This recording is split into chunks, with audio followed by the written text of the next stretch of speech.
अस्सलाम वालेकुम वरहमतुल्लाहि वबरकातुहू। उम्मीद करती हूँ कि आप सब खैर और आफियत से होंगे।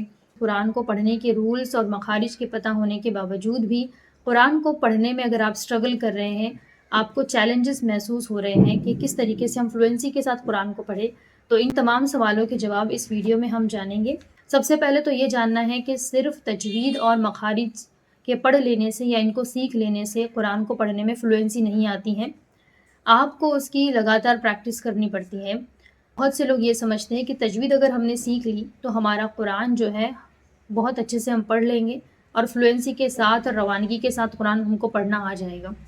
और जब वो तजवीद सीखने के बाद भी फ्लुएंसी के साथ नहीं पढ़ पाते तो वहाँ पर फ्रस्ट्रेशन होती है। फ्रस्ट्रेशन की वजह से कभी-कभी गिव अप कर देते हैं। ज़बान नहीं पलट रही है, सही से पढ़ना नहीं आ रहा है, बार-बार रिपीट करना पड़ रहा है। ये सारे कायदे, मखारिज वगैरह एक साथ सीख लिया और उसको फिर अब अप्लाई करना है। सबसे पहले अपना माइंडसेट है उसको चेंज करना है। तजवीद को अगर आपने सीख लिया तो इसका मतलब ये है कि आप कुरान को अच्छे तरीके से पढ़ सकते हैं, लेकिन फ्लुएंसी लेकर आने के लिए आपको लगातार प्रैक्टिस करनी होगी। ये एक पूरी जर्नी है, ये लॉन्ग टर्म प्रोसेस है, लिमिटेड टाइम के लिए नहीं। ये सिर्फ चेक लिस्ट नहीं है कि आपने ये टास्क पूरा कर लिया, ये टास्क पूरा कर लिया। आपको अपना एक वक्त इसमें लगाना होगा। उसके तरीके क्या हैं इंशाल्लाह वो इस वीडियो में हम डिस्कस करेंगे। कुरान को पढ़ते वक्त आप पॉज लेते हैं, आप अटकते हैं, फिर रिपीट करते हैं, फिर उसको दोहराते हैं, दुरुस्त करके पढ़ते हैं, बार बार आप अटक रहे हैं। अब ये जो रुकावटें हैं, ये जो अटकना है, इस पर दोहरा अज्र मिलता है। 2 गुना ज़्यादा सवाब आपको मिलेगा, क्योंकि आप कुरान को सीखने के लिए मशक्क़त उठा रहे हैं, आप स्ट्रगल कर रहे हैं। सब रूल्स आपने याद कर लिए।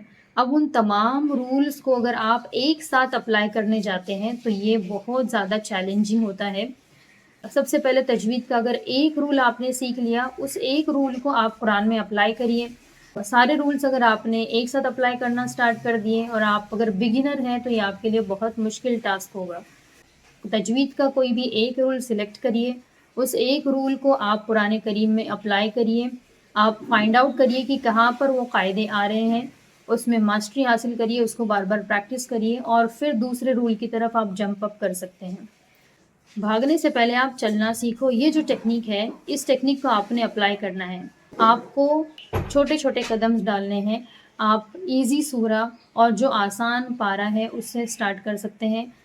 30वां पारा, 28वां पारा, 29वां पारा। स्पीड आपकी होनी चाहिए लेकिन एक्यूरेसी के साथ। स्पीड है लेकिन एक्यूरेसी उसमें नहीं है, गलत आप पढ़ रहे हैं तो इसमें सवाब नहीं मिलेगा, इस पे गुनाह होगा।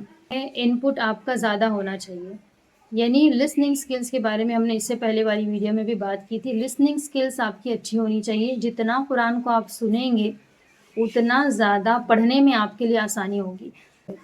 कुरान को पढ़ते वक्त किस तरह के चैलेंजेस को आप फेस कर रहे हैं, आप यहाँ कमेंट बॉक्स में बताइए। इंशाअल्लाह ताला उसके जवाब देने की हम पूरी कोशिश करेंगे।